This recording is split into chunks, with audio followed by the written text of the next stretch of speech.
This is what a nightmare looks like. Mike Tyson's nightmare. It was the richest fight in boxing history. Mike Tyson wasn't ready. Lennox Lewis was. It was the night Mike Tyson hit rock bottom in the ring.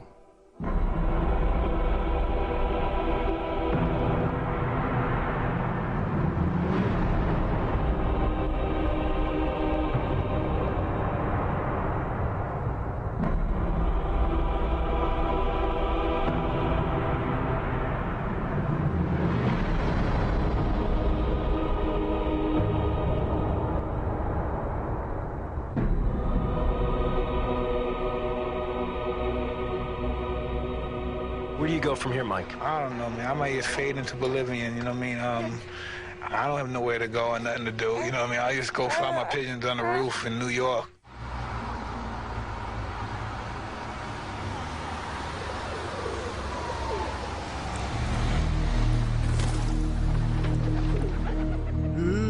Sometimes I have to be really at my lowest level to really get the purest out of me.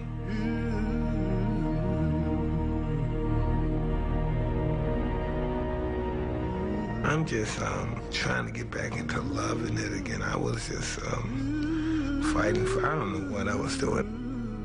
My mind's been other places for a long time.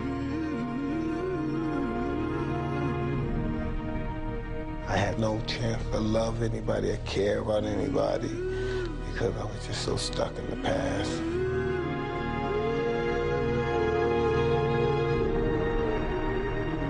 The past is a glorious moment.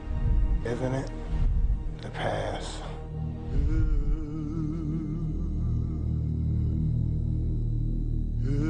Why can't I have what I want? Why can't I worked hard for it? I sweated for it. I didn't steal it. I bled in the gym for it. I beat my body up and I allow people to beat me up. Why shouldn't I have it all? Nobody should take nothing from me. He's earned more prize money than any athlete in the history of sports, and he still works out in a public gym. In Mike's world, things are never as they seem. Never.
Las Vegas is his last remaining palace.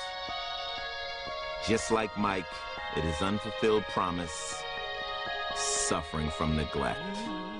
People should try being me, you know what I mean? The world I've come from, I've been abused and used. Any way a person could be abused and used. I don't want to look like some enraged animal and stuff. I want to hang out and love life. But I'm not going to tolerate nobody push me around like I'm a chump.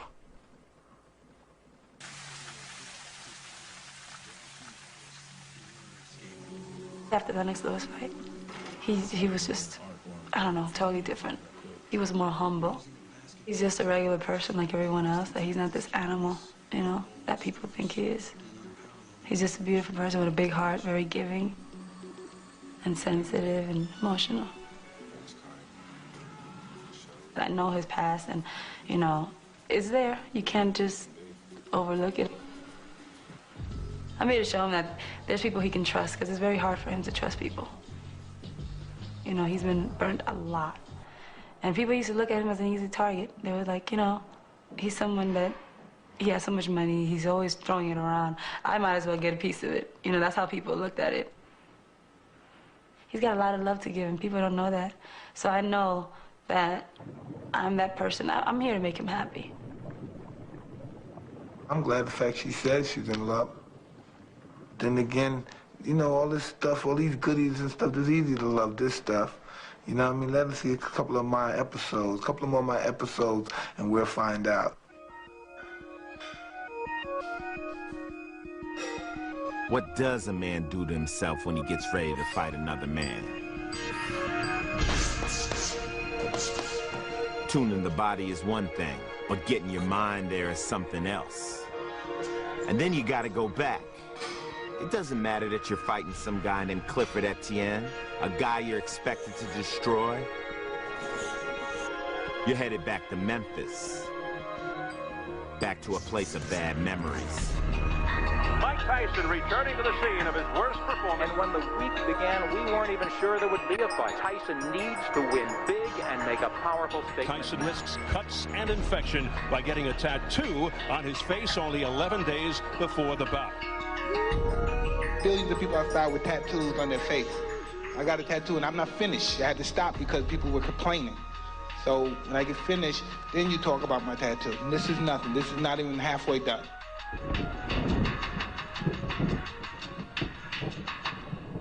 Did speak to Shelly Finkel, Mike Tyson's manager. He did tell me that Mike spent most of the day today in seclusion, very focused, much, much different than when he was here in June against Lennox Lewis. In fact, he said, I wished he'd have had this attitude and this focus going into that fight. So you want to talk to me? What do you want to do with me? You watch my eating techniques there? I gorge the chicken. I eat like a barracuda. Thank you very kindly. I have no etiquette skills whatsoever. I hate Mike Tyson, so I don't like Mike Tyson, so I mostly wish the worst for Mike Tyson. So I don't get caught up with Mike Tyson. That's probably why I don't like my friends and my fans. I'm a pretty decent individual, but sometimes I go to the deep end, sometimes I get on the dark side.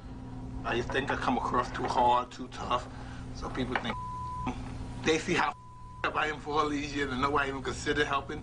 And even if I'm embarrassed to accept it, can't they, if I'm friendly enough, can't they please get somebody to help? Can't they get them, put me in a sane asylum or a mental ward or whatever place I need to be in, a hospital or just a psychiatrist? I'm just going to extremes what to do, but I don't know, you know.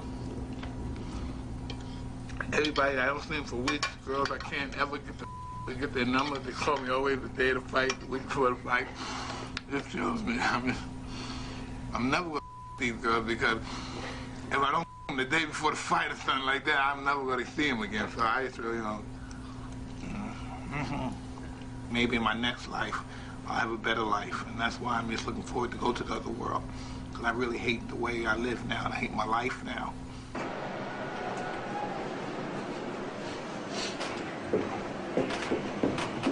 Factors over the mains and the means. I'm working at another job. None of my friends have any respect for me.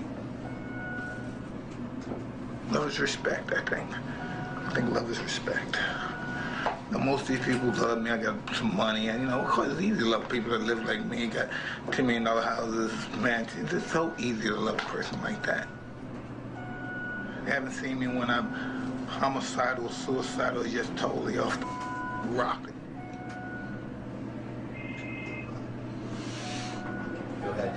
The more my bank account grows, the more feelings I lose.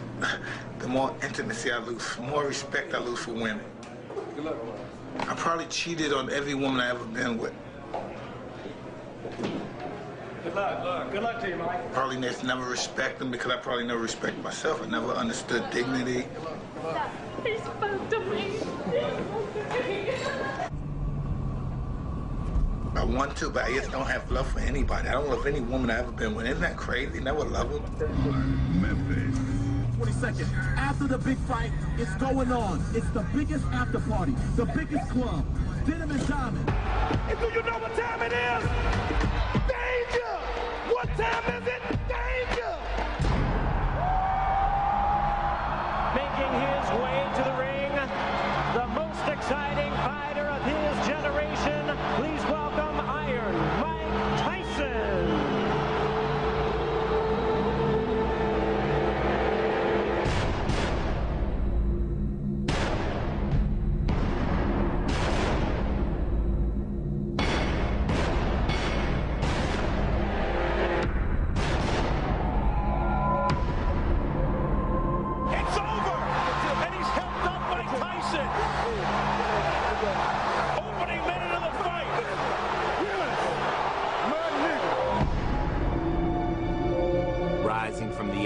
That night, Mike Tyson was reborn as a fighter. At least it seemed that way. I've been doing this for probably 23 to 25 years, and I haven't received any dignity from it. I've received a lot of pain from it. I'd have probably received it just in my average everyday life if I didn't fight, but it made me not like Mike Tyson no more. So when your guys show me love, I hate you, because I don't like myself. So we got a little, I got to catch 22 within my own identity, you know what I mean? That's how come I'm very harsh with you sometimes, because I'm very tyrannical, because I'm not happy with myself. I don't care if I live and die. I don't give a about any of y'all, but I do. Hi, Gina. You saw Daddy fight? Yeah, too bad. Were you happy? Yeah. All right, we're going to try to keep him like that, short, and get him out of there, right? Short. You like to start quickly. Those are the best ones. Okay, I'm letting my baby go back to sleep. I just wanted to tell her I love her, and I want to tell all the knuckleheads I said hi. Well, I tried to wake them up, but they were out. Yeah, I know them. They ain't going nowhere. Good job. Take care.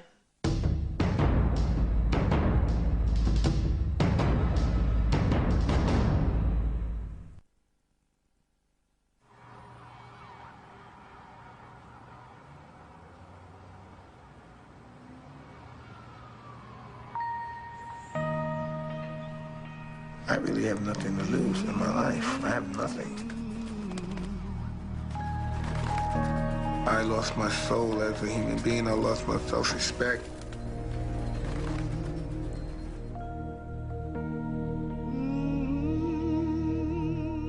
I'm not a lovable guy, so it's really not hard for people to dislike me. I'm just a decent person. I just want to love everybody, but first you have to love me too. A lot of times I just hate myself. Sometimes I think about some of the things I've done to people and some of the ways I hurt people. Sometimes the journey home shows you where that hate and that hurt comes from. We were just poor black kids that no one cared about, so we didn't care about anyone either. I was just a monster as a kid. The beast survived, you know, the toughest survived, the meanest. You have to be willing to do what no one else would do. Mean, ferocious, bloodthirsty, you have to be the man. My sister and brother, they used to kick the out of me all the time, and I just didn't want to fight. My brother was always a genius. Everybody in the block loved him. And what did they say about you? I was a good piece of piece of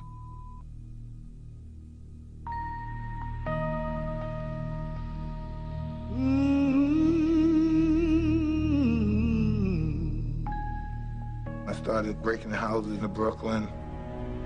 I like the armed robberies. You have to go where the money's at. You have to go in the stores and houses and stuff. I was more inclined to that kind of stuff when I was a child. My mother, my brother, my sister would never steal. They would prefer to beg. They embarrassed me a lot because they were too honest.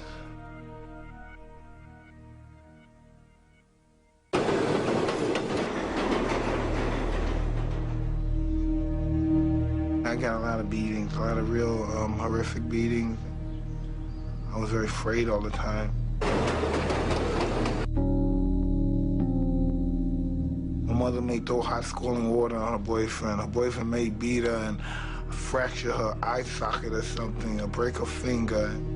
Emotions was high, and they're hating one another, then they're back at loving one another, and you're talking about dysfunctionality at its highest level. The strongest woman figure in our life is our mother, and normally most young black inner city kids see that figure destroyed by a black man. So I don't know, maybe hold some kind of hatred for our mother's boyfriends or black men in general. By age 13, he was locked up, but the abuse didn't stop in jail. I was really abused by the kids, mostly by the staff members. They beat the out of me. I think I deserved, at least 95% of the beatings.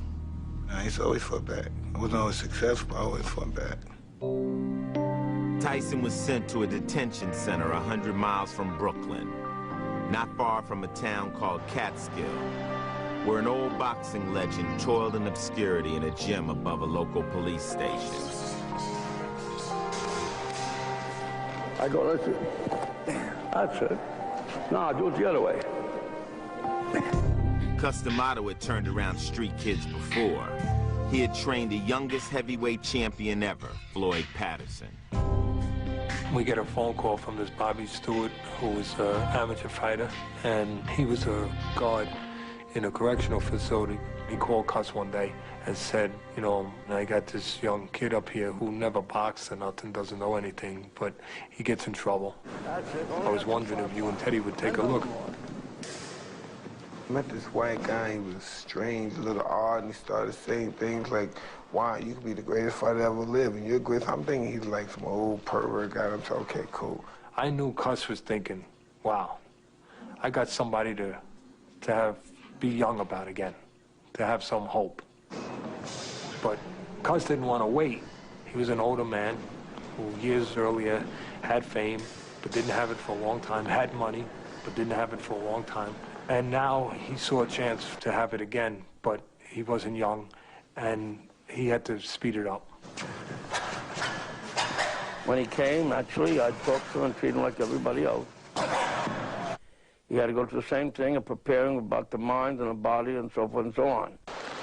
He has basically destroyed me of all my habits and yes, reformed me. Remember, from the side, you can let that punch go with the worst kind of intention. He's my first exposure to a white guy who didn't judge me. With all the power you can generate. I was madly in love with Customato. I became, he broke me down and rebuilt me back up, and I became totally loyal to him. I became his slave. I was a young kid at the time. I just wanted to love him forever. I wanted to be my father.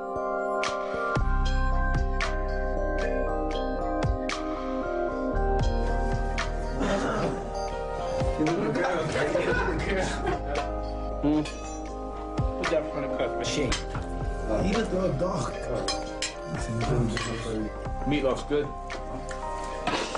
Good, good. She always makes very good meatloaf. I don't have any meatloaf. This is the second time these two men have fought. In their first fight, November 25th, 1938, at Madison Square Garden in New York. It's a good fight. Be champ of the world someday. Just keep your mind where it's supposed to be. Each week I teach him something new. First week I teach him how to slip punch. Second week I teach him how to weave hooks. Each time he come back, you could see he learned real fast because he was interested.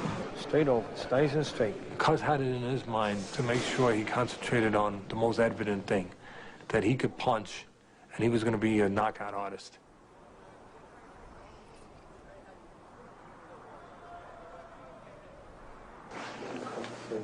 He had this outer body that could really fool you into forgetting that he was still a kid who had to develop.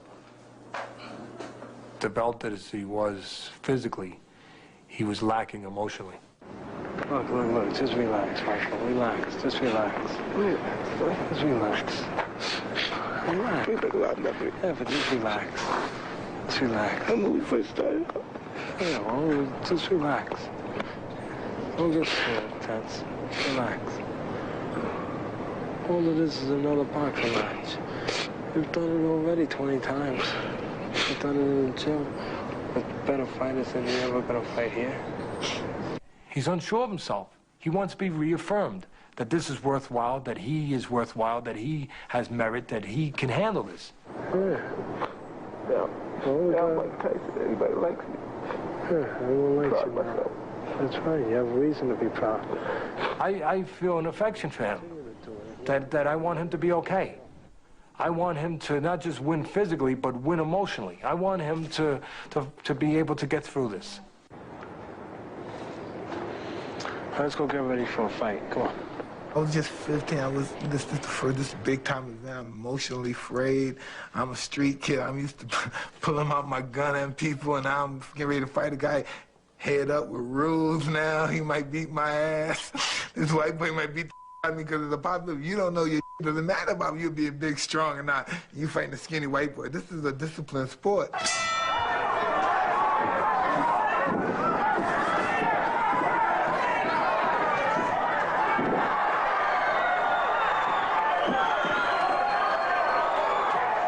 Hey, Cuz, 8-second knockout, the first round.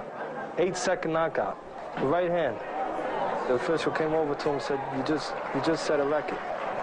Fastest knockout ever.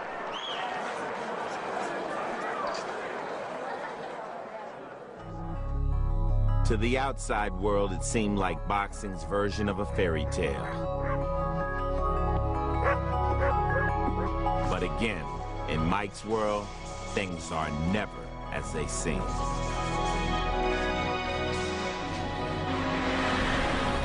Tyson started having problems in school with kids and with teachers and getting in trouble. There was over 100 reports of girls in one way or another being not treated right, being abused. That stuff was kept quiet because Cuz had some meetings with people in the school and convinced them that Tyson was going to make the town famous. Eventually, he was permanently expelled from school. Cuz told him that, hey, if they kick you out, don't worry about it, I'll get you a tutor. And the problem was he didn't get him a tutor, he didn't get his GED, because they didn't care about it. You know, I mean, he was knocking guys out.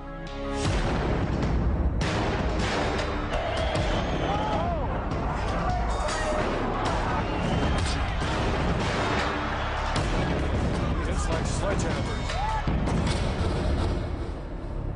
I'm feeling real white and happy.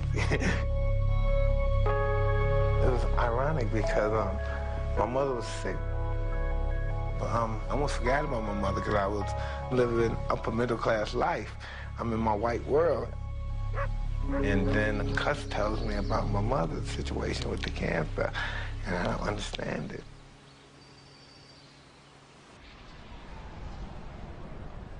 And so I go down, I go to the hospital, and I see my mother.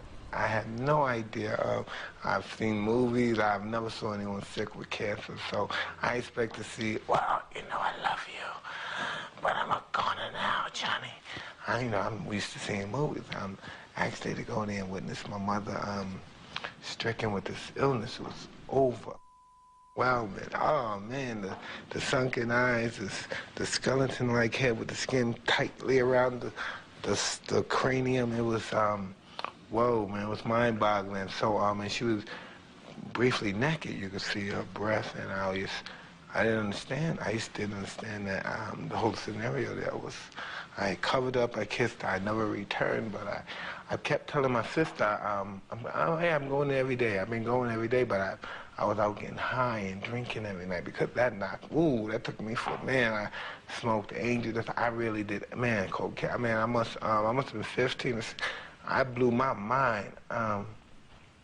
So one day, my sister came home, and I guess I was slept because I was hungover and everything. So I was sleeping. I was in my underwear, and I was walking. I guess to open the door for her, and as soon as I open the door, she punches me right in my face. Bam! And she said, "Why didn't you tell me Mommy was dead?" And I said, "Oh." And I didn't want to get killed right there, so I said, "I didn't want to hurt you. I couldn't tell you. I went there, but I never went." And ooh. I don't know. I couldn't even go down and witness the body, but my cousin Eric went with her. It was wild. I ain't never want to do that. That poor. I'm not into that. So, it was just, it was interesting. that was just interesting in my life. That was just a turning point. That was what happened. That poor that I was gonna be famous and rich.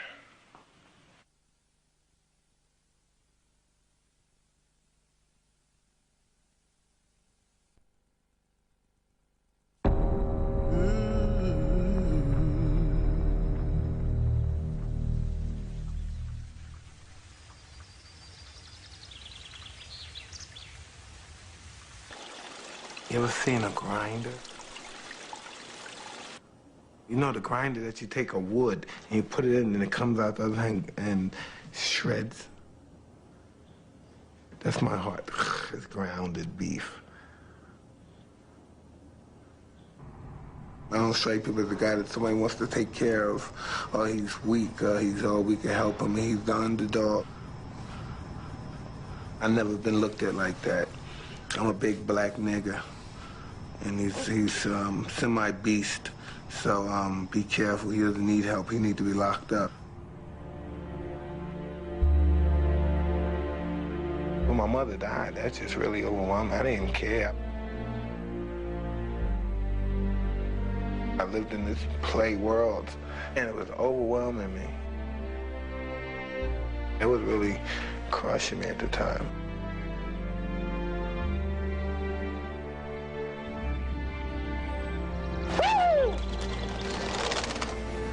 In the fall of 1982, Cus D'Amato became Tyson's legal guardian.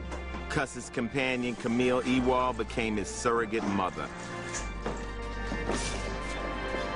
Cus was saying, you're not in jail no more. You have a chance to make yourself something productive here. But in the same breath, we're still showing him you were still going to get away with things that someone else couldn't get away with. You were still going to break the rules because you could punch and because now you had the ability to be a world champion fighter. And Cus was playing a dangerous game, I thought.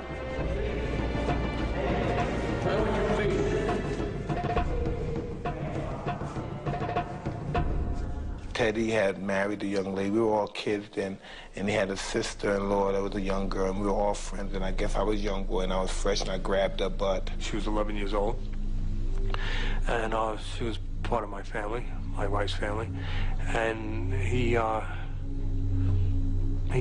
kind of cornered her into a situation outside the gym in the town, and this wouldn't be tolerated.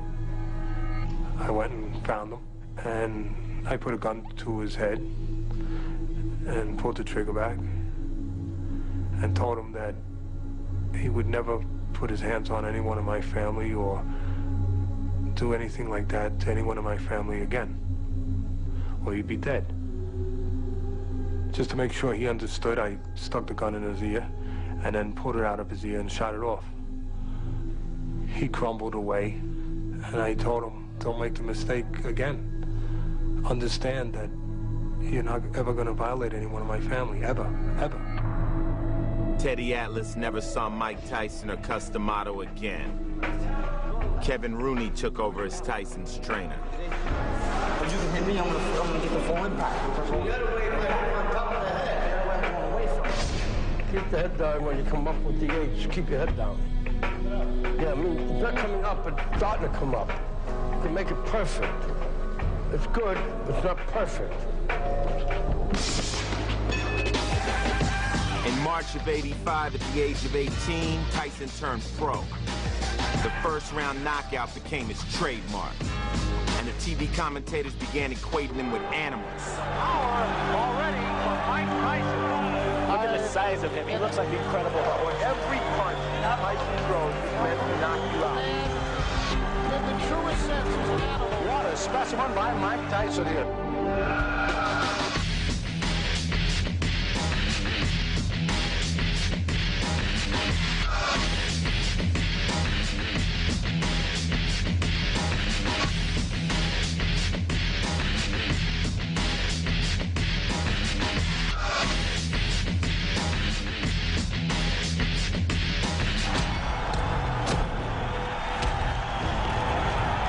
He even posed like the old-time fighters he saw in the movies. have a goal that me, Cuss, Jim Jacobs, and my trainer Kevin Rooney all planned, and God forbid, if anything happened to Cuss, we're all professionals, and we're going to continue. And the outcome is going to be the same. I often say to him, you know, I owe you a lot. He doesn't know what I mean, but I'm going to tell him now what I mean. Because if he weren't here, I probably wouldn't be alive today. The fact that he is here and doing what he's doing, and doing as well as he's doing, and improving as he has, gives me the motivation and interest to stay alive. And I will stay alive, and I will watch him become a success, because I will not leave until that happens.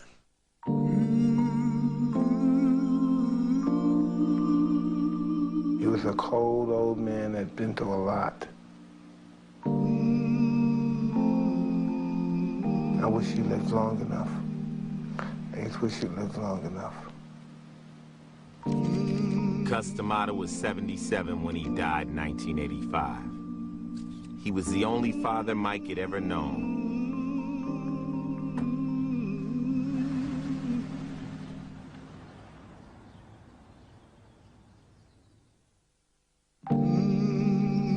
Now what do you do? Who do you trust? Who do you believe? You're an alien in your own world.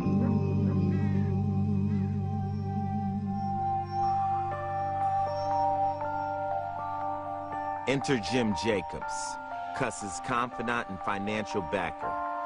Jacobs had paid for Tyson's bills all along, but now he had to lend his emotions. Tyson embraced him as his protector.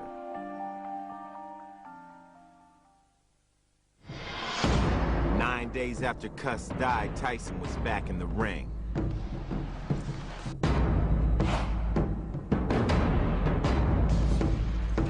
And the knockouts continued.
Undefeated after 27 pro fights, Mike Tyson would get his title shot. A day with destiny at the age of 20. I'm born to destroy. I'm born to be champion. No, I was just some big gorilla knocking everybody out. Didn't stand for anything, didn't really care about anything. Just want to fight everybody, the good people, the bad people, everybody. Just hate you all, you know, just you. Fighting out of Catskill, New York, with 27 wins, no defeats, 25 KOs, he is the challenger, Mike Tyson.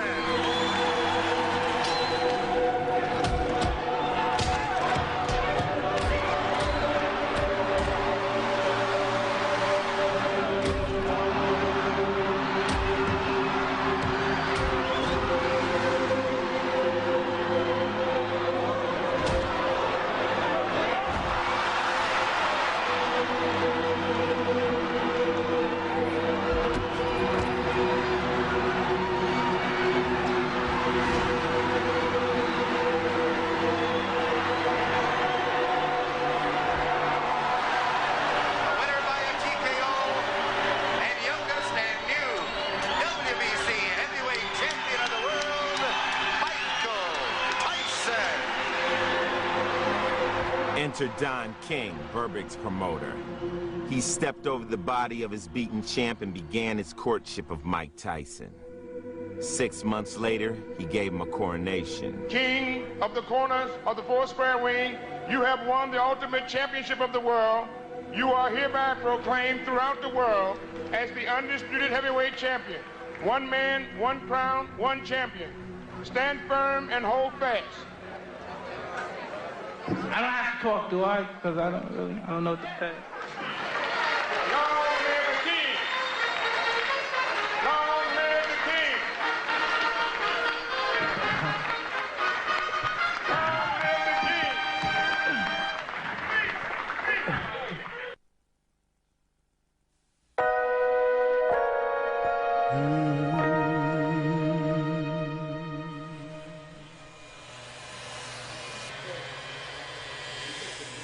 It's so complicated to think that you're trying to somehow save somebody, but you're kind of drowning. You know what I mean? You kind of jump in the pool to save them, and you're kind of going under. I wanted to take care of him. He made me want to protect him and have everything be okay for him, and he made me want to right every wrong ever done to him. I held him a lot, and he'd cry a lot. Michael's a person you could just fall in love with. You know, there's really something about him where you're like gaga over him. What the S. Scott Fitzgerald would say, show me a hero and I'll write you a tragedy. What, they build us up just to break us down.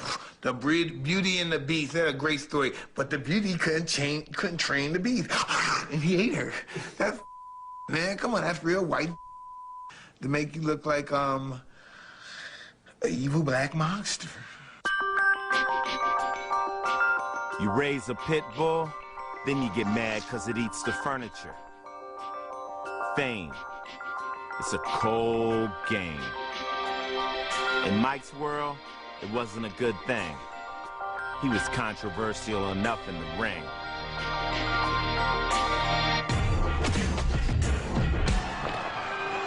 I just wanted to hurt those guys and say nasty things and humiliate them. This is who I wanted to be. What broke him down? Was it just the body punches?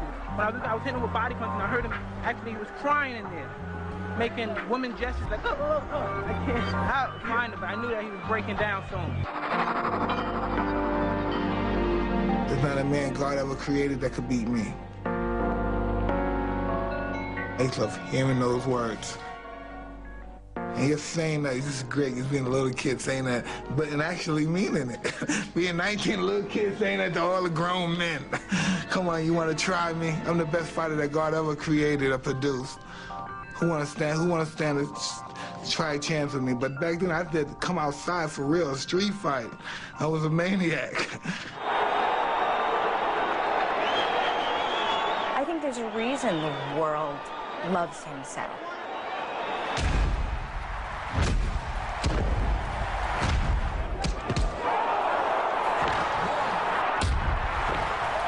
There's such a lovable side to him. It's really so soft and gentle and, you know, sort of like a bear. The winner, and still the undisputed, undefeated heavyweight champion of the world, Iron Mike Tyson!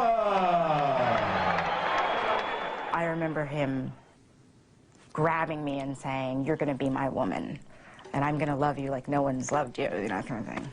I was just young, she was young, we were crazy at the time. Two crazy people in love, you know, too much passion sometimes. When they met, Mike was 21 and Robin was 22.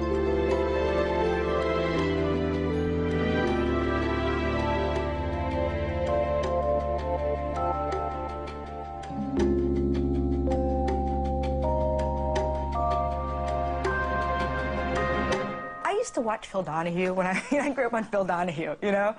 And you watch those shows and you think of women that have been hit and you go, oh my God, that would never happen to me. What's wrong with this woman?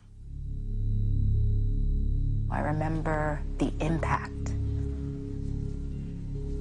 I remember the turn and the hook.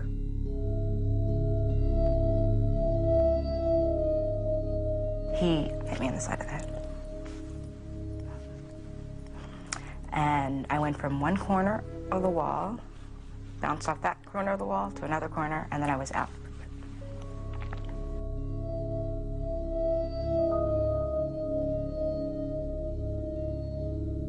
think he would do that. I was shocked. I went from being completely numb to completely embarrassed. I remember thinking, wow, he must really love me. I remember feeling that. Not thinking it, feeling it.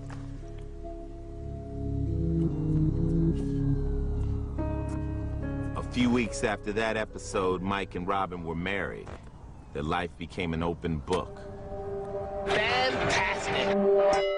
Their honeymoon played out before the world press in Tokyo, where Mike and Robin were treated like royalty.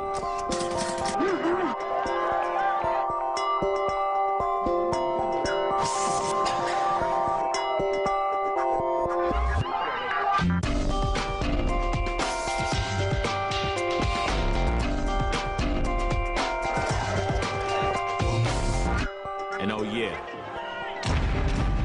there was that Tony Tubbs fight. Tubbs is hurt. Tubbs is hurt badly. It was a left hook. The fight is over. With stunning swiftness. Greed reaches at the deepest core of people. It reaches deep at them, and they're fighting for me and stuff and all that crap. And then that made it easy for Don King to sneak in, and he used, and he got me good. He was pretty good. He's a very interesting individual.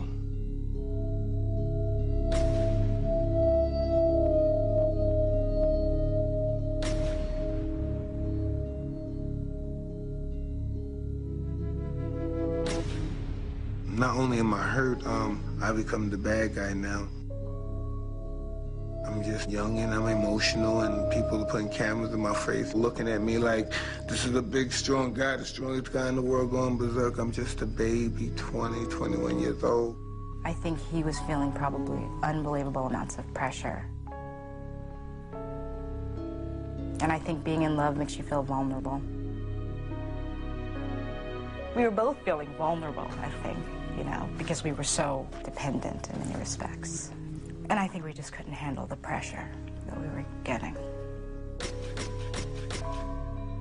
One time it had gotten pretty bad, and he swung a phone at me that I knew was gonna hit my face, and really, I think I felt the pain before, you know, but just choking me, he vomiting and him kicking me, things like that. But he felt bad. I mean, he felt really bad afterwards. You know, he'd cry like a baby. Next, I mean, like a baby, just cry. I would hold him. I'd hold ice on my face and hold him, you know, and tell him I would console him. And you would think this is a grown man that has all of his emotional capabilities in him and together and intact, and it's just not true. It was some kind of love. I mean, the kind you doesn't go away. That kind.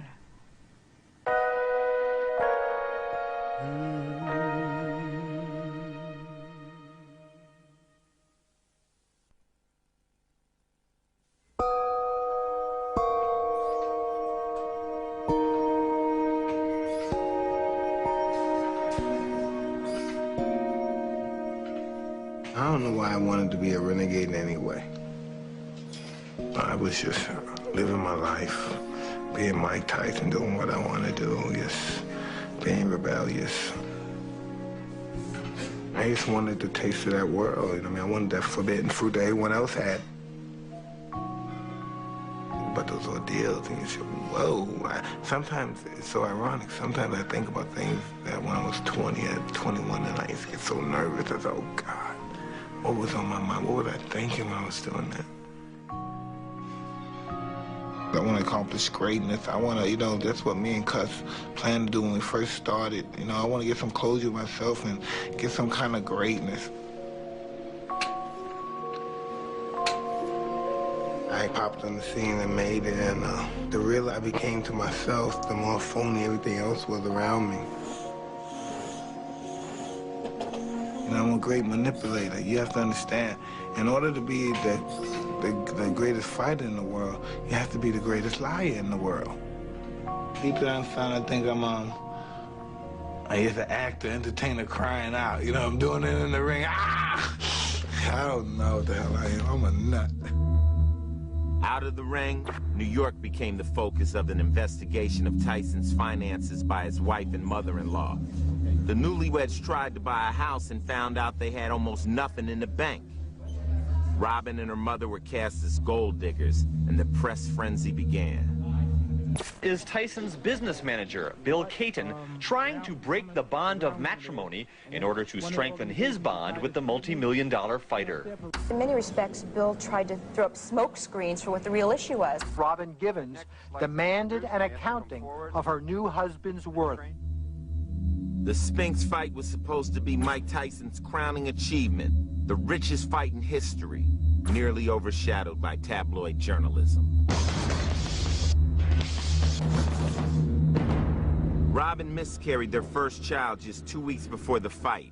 Mike was devastated. Robin was accused of lying about the pregnancy. But the show went on. At least it did for 91 seconds.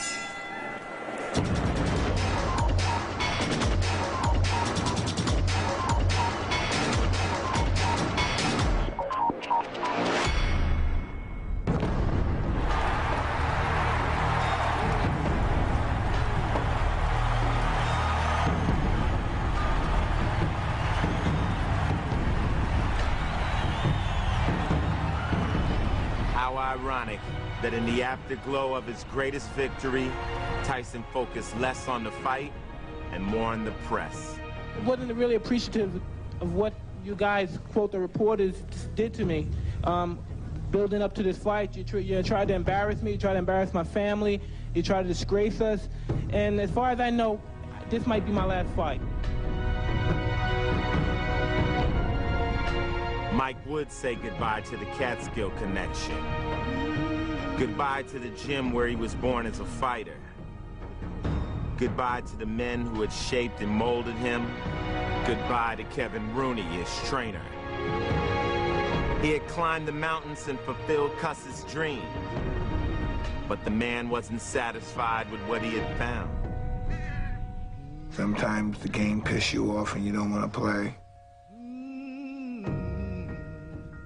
I'm a real, a weird guy. Once I accomplish something, I lose interest in it. And I just need, that's my whole outlet in life. I need something to do. I need something to do. I don't care how much money I got, I need something to do.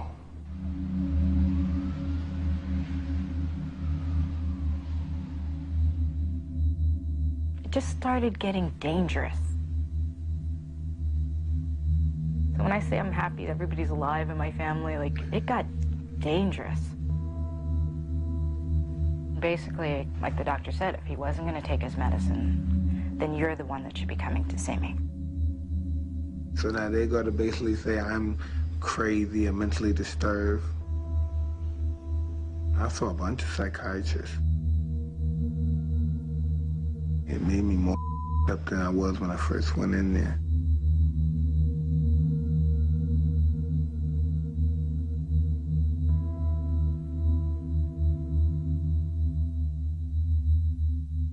As the battle over Mike Tyson's mental health continues, the latest round goes to the champ, according to the psychiatrist who examined Tyson this week. Mike Tyson's problem or disturbance does not rise to the level of a serious mental illness called manic depressive illness.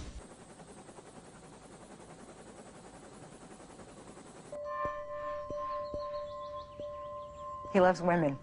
Yeah, that was a problem. That was a problem for us, too. The loving women part. I remember Michael picking him up one time, and actually he had on a white sweatsuit, and he had lipstick stains on his crotch. I was a pig. I've never been faithful to any woman I ever met in my life, and it wasn't easy for Robin to live with me either. You know what I mean? I'm a dirty dog, down deep. I found a condom. That was a terrible feeling. Well, I just wanted to live a reckless life. I just didn't think no one could be champion better than I could be. I could beat any bastard in the planet. He hit me. But Tyson said Green ripped his shirt after hassling him about not getting fully paid for their garden bout. This is what I suffered. This is what I suffered. Tyson's car skidded off a wet road and slammed into a tree, knocking the fighter unconscious. He was taken to a local hospital and then transferred to one in New York City. You okay? All the while, his wife tried to keep the media away. No, give us a break! Give us a break! Give us a break! I mean, he ran the car into the tree. I mean, it was an accident. But do I think he wanted to kill himself? No. But he did run the car into the tree. Tyson left the hospital Wednesday, apparently after seeing a psychiatrist. Then he got on an airplane and flew off to Moscow, where his wife will be taping some TV shows. In Russia, I would say, I thought somebody was going to die. Me or him.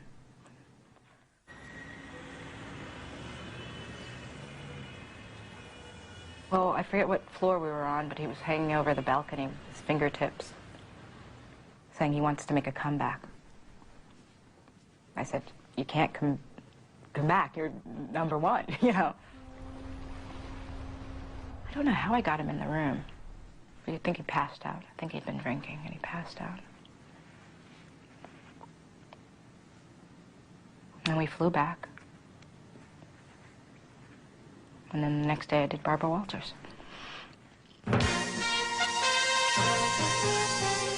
Michael is a manic depressive. He is. I mean, that's just a fact. It's been worse than anything I could possibly imagine. It's been pure hell. I've become afraid. He gets out of... I was overwhelmed. Throwing. I was just trying to keep my cool. You know, I always thought it was just, why would they do that to someone like that? Why would they do it to any human being? I definitely regretted it. I mean, if I could take it back, I definitely would. Like I said, I thought I was doing a brave thing, and it was just very poor judgment on my part.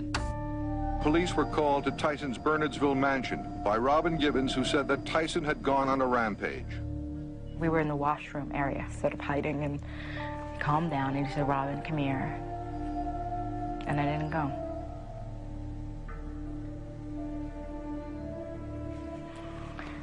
I didn't go. That was the first time I didn't go. There's two young kids that wasn't supposed to be married in the first place, and yes, everybody in the world in your business make you feel like you're in a freak show, and you play into it sometimes. Just, you know, it's just crazy. You know, it's just crazy. Robin Givens fled to California from her husband, the heavyweight champion Mike Tyson. And today, Marvin Mitchelson filed for a Givens divorce from Tyson.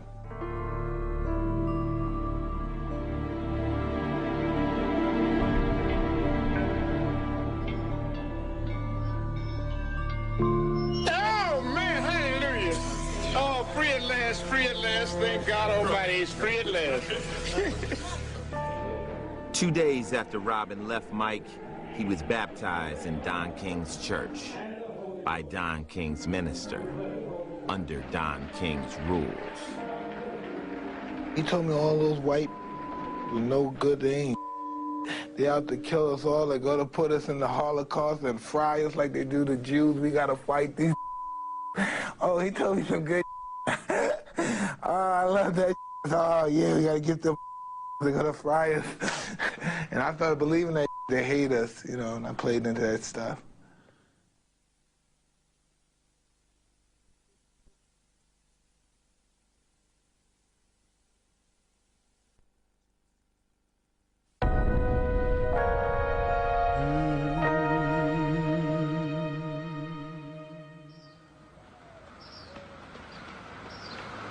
Yeah, guys, come on, guys, take out. Let me play a little bit so you can get me in there if I have to go, all right? Yeah, money. When I was going through my divorce, I was just in a state of hysterica. It was just awful. And I got manipulated into that situation, and I don't know, I was just very much unhappy from then on. And when I'm pretty much unhappy, I'm just very self-destructive. Mike knew he was headed for a fall, but the rest of the world had no idea. Tyson versus Buster Douglas looked like a joke on paper. The line was 42-1. With matching coats, Mike and Don King arrived with all the smugness everyone expected. He'd get millions for knocking out another chump.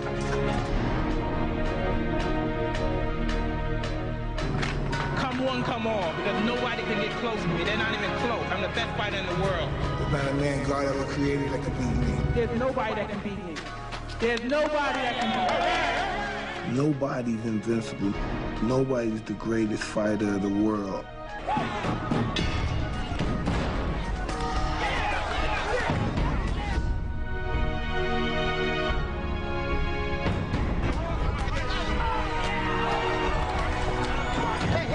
Mike Tyson is hurt. He got a little overconfident. Tyson is holding on. There's a right hand uppercut, and down goes Douglas. As suddenly as that. Tyson needed something like that desperately.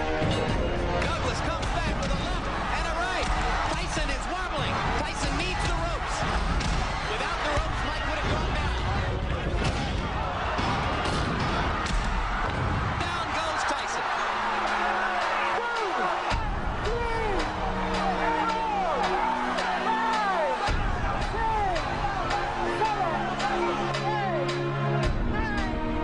Mike Tyson has been knocked out. The biggest upset in the history of heavyweight championship fights. The greatest upset in boxing history. You know, sometimes the guy just breaks your will in a way, and you just say, it.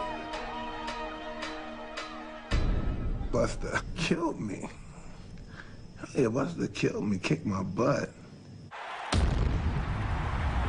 I don't know, I didn't train for that fight. I didn't really take that fight serious. I was those Japanese girls like it was eating grapes. You thought I was Caesar, you thought I was Caligula when I was out there in Japan, you know? They say these things are blessing in disguise. You know what I mean? I just believe it was just a temporary setback. You know what I mean? I'm good. I'm still the best fighter in the world.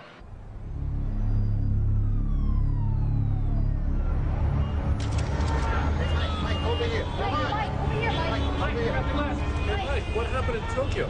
Well, it's a bad situation at the time, but I'll be okay. Buster Douglas fought a great fight, and I'll be champion again within 6 months. Mike Tyson wouldn't be champion again for 6 years. No fighter would stop him. His lust for women would. I said, try that again, and I'll smack the blank out of you. It's like, whoa, whoa, we have a live one here. He has to be taught a lesson that he can't treat women any way he wants to. He just came at me. The next thing I know, I'm on the ground.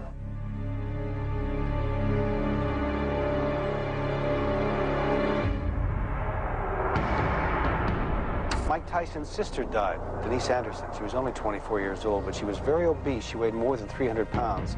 She died of a heart attack at home in Queens.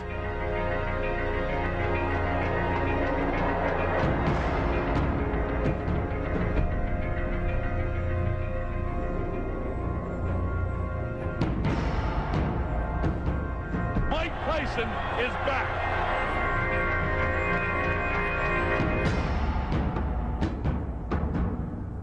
Hello, my name is Desiree. My ideal mate is athletic. Hi, I'm Mike Tyson, and be sure to watch the Miss Black America pageant on this channel, and we will have fun with these pretty black girls. God.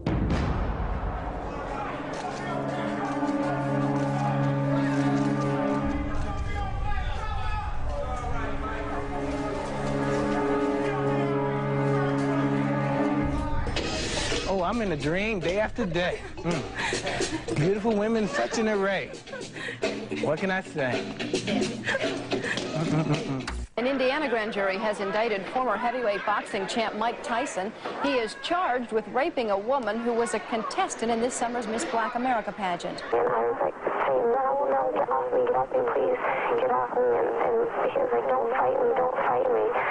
And the person was a lot stronger than I was, and he just did what he wanted. And I was saying, stop, please, stop. And he just didn't stop. Mike's defense fell to Don King's tax attorney, Vince Fuller. Fuller had never tried a case like this before, but King was confident until the end.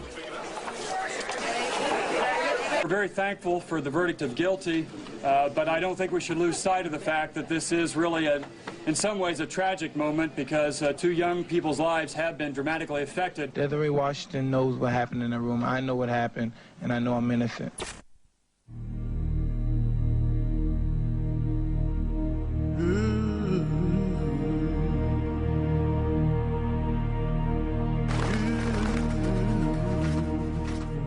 I never learned to play the game.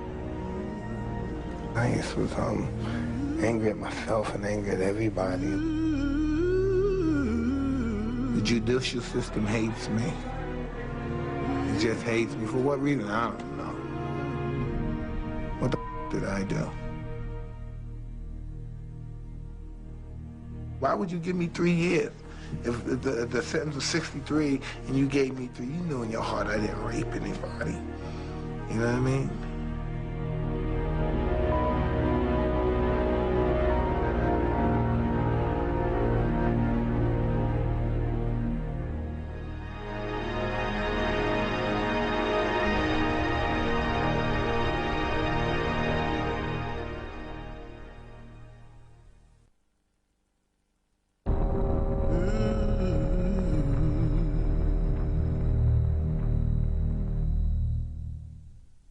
I'm a nigger.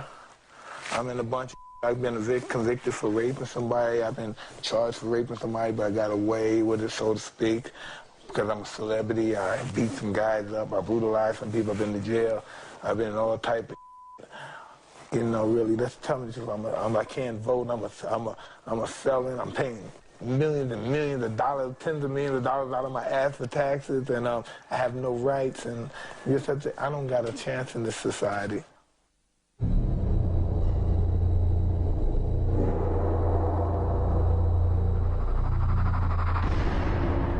When I went to prison, it changed my whole outlook in life. It really me up. My attitude became really ugly and nasty. It made pretty much of an animal out of me. I'm in here for something I didn't do, and I'm innocent. It's every day I'm walking a thin line through hell. People come out of prison, they come out in worse condition than they was when they first entered. Jail don't rehabilitate anybody.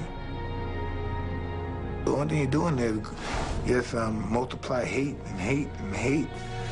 Hate. You fall in love with hate in prison. After 3 years in prison, he again fell in love with Don King, signing a deal worth over $100 million just days before his release. He emerged just after 6 a.m. to the glare of hundreds of cameras, but the world would see and hear little of Mike Tyson as he shed the title of inmate number 922335.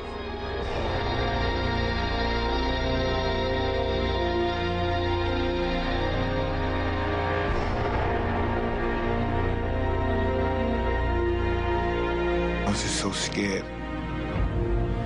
Now I'm back in society. And no one cares either. They don't know that spent in jail had an effect on me where I didn't want to come out of jail. I felt very comfortable there. I was afraid to come home when I left Indiana. I didn't want to leave. I was trying to go back, you know, but they wouldn't take me back.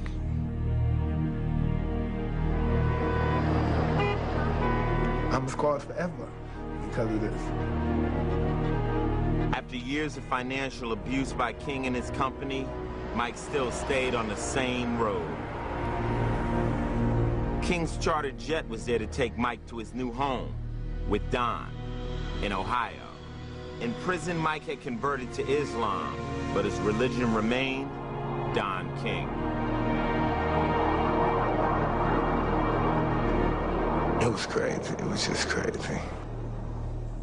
Everything was just too fast, wasn't real to me. You know what I mean? I was just in a real horrible place, and I just came out, and everybody just made like I was, oh, we love you, Mike. They had no ideas, some of the bad habits that I've picked up, and they love me. Oh, God.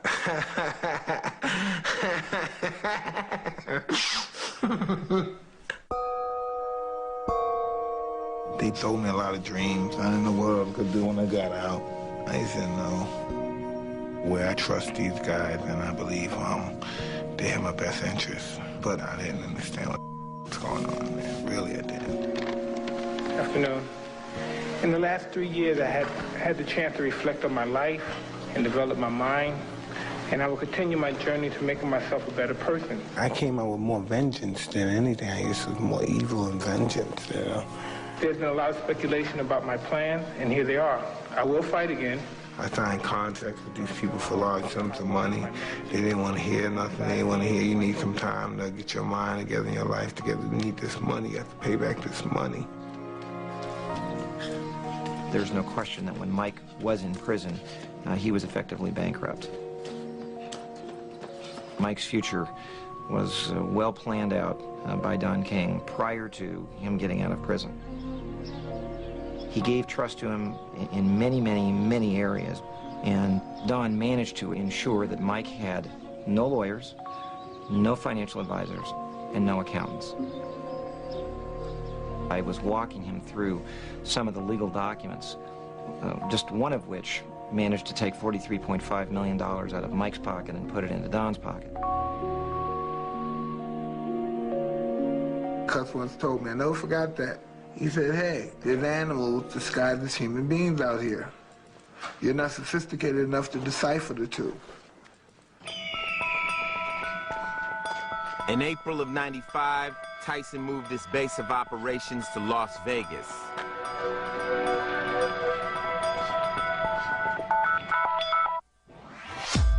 His fights had moved from the Mirage to the MGM Grand. Don King had designed a program to get the title back from Mike. He just needed to keep his client happy. Like helping Mike buy white tigers as pets.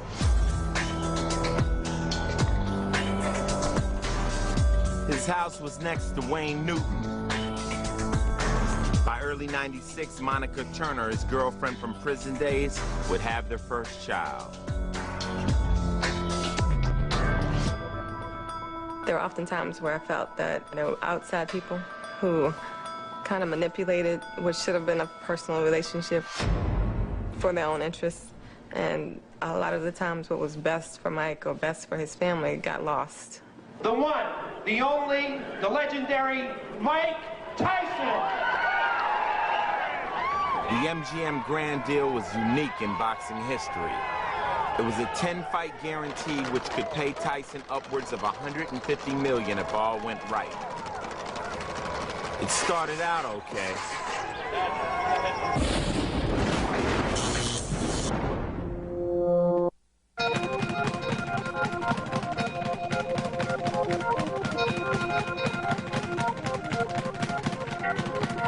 First it was McNeely. Then Mathis. Then Bruno and Selden all felt like they were supposed to.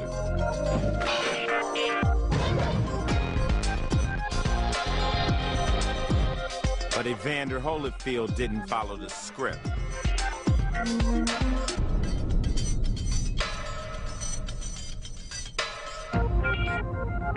I was angry, and I was very frustrated. I lost him the first time. I didn't even know how he beat me.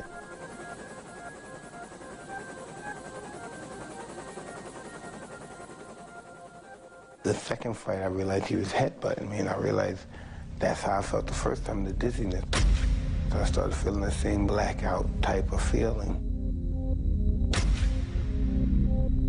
Just was angry, and I reached out in very stupid rage.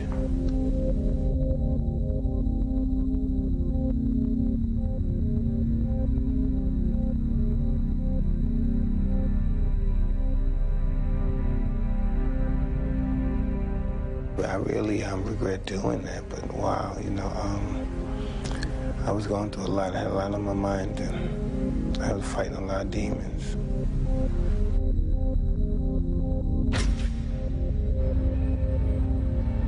Saturday night was the worst night of my professional career as a boxer. Mike Tyson is temporarily suspended.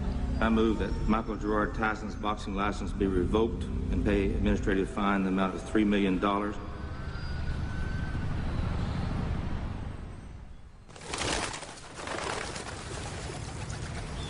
White society thinks I'm an animal, a wild beast out of control, ready to rape their daughters or hurt them or do something drastic to them. I'm just the biggest prick as they are. You know, I'm whatever they want to be. I could be a kind, regal cat, and I can be a raving, stalk, mad maniac. I've been a lot of things. I've been many of things and many of people. You know what I mean?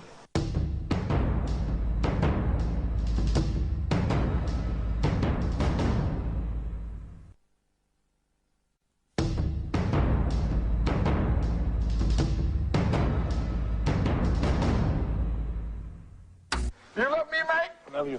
All right. No. Let me get off me. Get off my hand. He, without seeing, let him catch the first stone. Don, did you ever steal from him? In the wake of Holyfield 2, Tyson would sue Don King for $100 million, alleging King stole from him for years. I'm just trying to get out this debt, man. The Don King got me involved with, but I'm just trying to get out this debt, man. He should have known he couldn't fight against me. Ali made him, I subtained him, and now I'm gonna break him. Did you ever steal from Mike Tyson? Never. Never steal from anyone. It's painful because I love the guy. You know what I mean? We both are urchins of the ghetto. When we came to the crossroads, I took left, he took right. If Tyson was to get out of the debt, he would have to get his boxing license back. But the specter of the ear bite would haunt him. How many times does one individual have to be asked, are you sorry for what you did? This, you know what I mean, man? Mike, just, you relax. I gotta be on my you know, Mike, you relax. Relax. Ruined my life. Internally. Ruined my life. And, do you think I want to do it again? Stand tall, stand proud. Boxer Mike Tyson pleaded no contest Tuesday to misdemeanor assault. He was accused of kicking and punching two motorists after a traffic accident last August. Mike's never been a threat to the community. Mike's a very sweet, very sensitive, very giving person. You guys have all been told lies by people profiting at Mike's expense. Boxer Mike Tyson could be back in the ring before the year is out. On Monday, in a 4-1 split decision, the Nevada Athletic Commission gave Tyson his license back. An emotional Mike Tyson winning another round in his beleaguered boxing career. I was up, man. You have to admit, man. God, man. You guys have no idea. You guys have no idea. Biting Mr. Holyfield's ear off and all that stuff. You know what I mean? You don't care about that? No, Holyfield. His anger and his debt grew. Now the IRS wanted $13 million. Don King's sweet talk had left him totally unprotected. Man, you gotta understand these niggas did. They make my wife, like I left because they had my wife think I'm a punk ass. Made me look like a bitch ass nigga, humiliated me. So really I left because I wasn't even a man in my household no more. That's really the real reason I left. You mean you wanna kill them, you know? I line them up, St. Valentine's Day action. Mike Tyson now entered uncharted territory. While he hired Shelley Finkel as an advisor, he was spinning out of control between depression, anger, and rage. How about the 19 months off? What about it? What about it? Does it pose any problem to you? We'll see. I doubt it seriously. You take into the ring a lot of rage. You know, who cares? We're in a fight anyway. What does it matter? Well, for example, rage against Evander Holyfield worked against you. it. It's a fight, so whatever happens, happens. Mike, why do you have to talk like that? Well, I'm talking to you the way I want to talk to you. You have a problem, turn off your station. You know what? I think we'll end the discussion right now. Then we could. You got it. Have a nice fight, Mike. Fuck off. Mike Tyson heads toward the same ring he made his disgraceful exit in June of '97. I don't know if I'm prepared to fight at the end of this year or anything. Just a lot of things I've been going through, and I have to be prepared psychologically. Two big misses by Mike Tyson. Another miss with a wild swing. Tyson continues to miss with those wild lefts. Both are off to a tremendous start. Right, come on. Hey, Mike. They continue to hit after the ball. Here we go again. Here come the corners. Here comes security. It's bedlam in the ring. The two have to be ripped apart at the end of round one. What an unbelievable start. Now they pick it up in round two. Now this is war.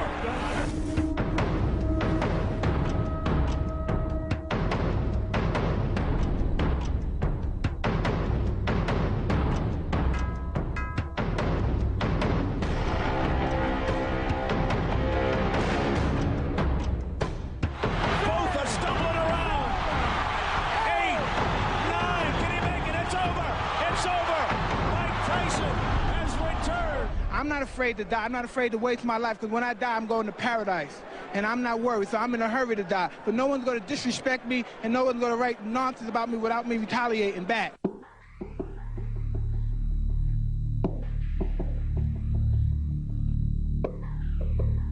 Retaliation. Assaulting two guys at a traffic accident would put him back behind bars in the spring of '99. Things go really good for a while, and then they go the opposite way, kind of like a roller coaster. But there's just a lot of outside forces that you don't see unless you're in it, that happen every day.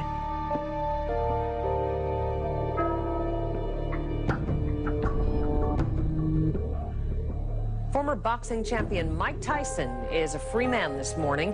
He was released after spending 3.5 months in a Maryland jail for assaulting two drivers over a fender bender.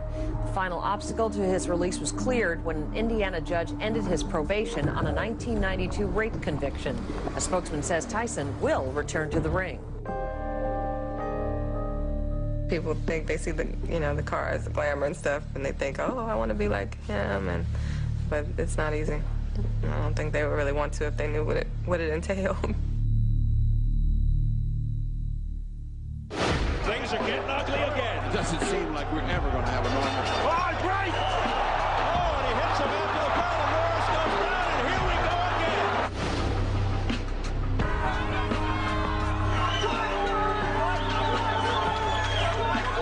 Body shot, brings him down right inside. A barrage by Tyson. The referee, John Coyle, steps between, and he continues. Coyle trying to stop it. This fight may be over.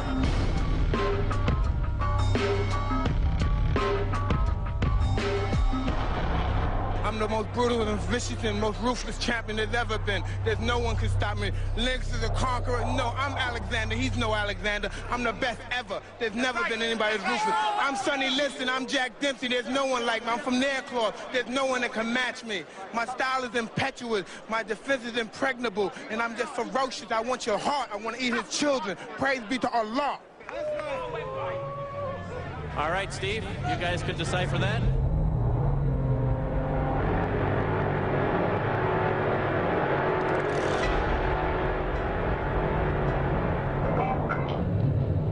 See, look, I got this medication, right? It even makes me slur. Like sometimes, like one day for 1 second. I'm serious, man. Y'all laughing. Got me. I'm on this Zoloft thing, right? But I'm on that to keep me from killing y'all. I won't talk nice to you and talk about fornicating with you and letting you suck my because if I was eloquent with you, you would still look at me as a scumbag. If I wish one of your guys had children, if I could kick them in the head or stomp on their testicles, for you could feel my pain, because that's the pain I have, waking up every day. I know normally don't do interviews with women unless I fornicate with them. So you shouldn't talk anymore. Unless you wanna, you know.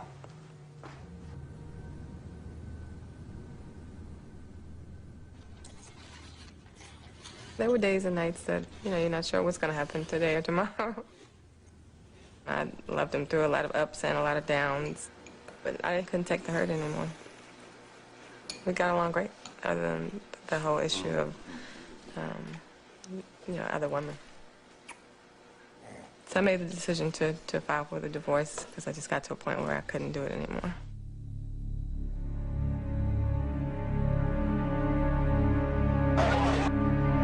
Heavyweight champion of the world, Iron Mike Tyson. When I was a little kid, people used to bother me a lot, tease them. As I got older, I started fighting people back.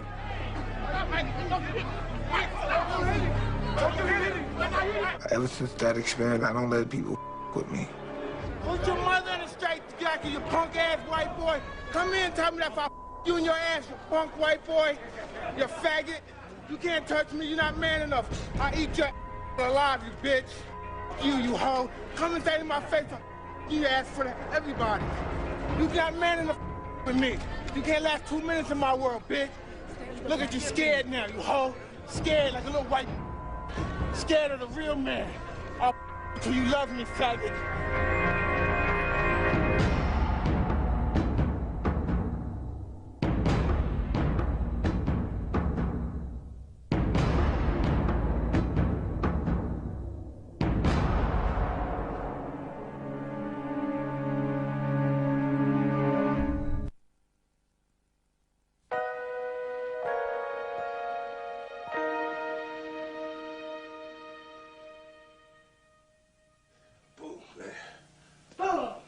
Right here, this one right here.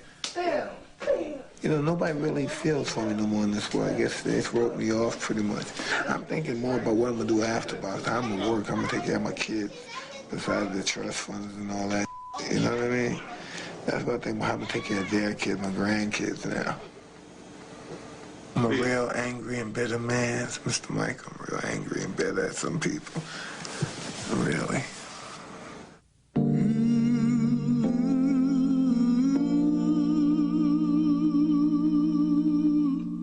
Oh, Mike Tyson making national news. Mike Tyson is telling his story on Fox tonight. Just when you think Mike Tyson can go no lower, he manages to do just that. Mike Tyson has certainly not lost his touch. Tyson drew attention to himself. His comments were nothing. It looks like the former world champion doesn't have a problem saying what's on his mind. Tyson again denied in an interview with the Fox network to be aired tomorrow. Certainly isn't the first time Tyson has has put his his foot foot in in his mouth. In of fact, the polls, Tyson again denies that he raped former Miss Black America contestant Desiree. Did you do this? Did you rape No, her? I ain't raped that slimy bitch. Why do you think she said you raped her? Because she's really a bad person. I ain't hate her guts. She put me in that state where I don't know. I really wish I did now, but now I really do want to rape her and her mama. More trouble for former heavyweight champ Mike Tyson. It happened early this morning in downtown Brooklyn. The volatile heavyweight is charged with misdemeanor assault. I'm a nigga. I'm a big, strong nigga that knocks out people and rapes people and rips off people. You know what I mean? Bully people.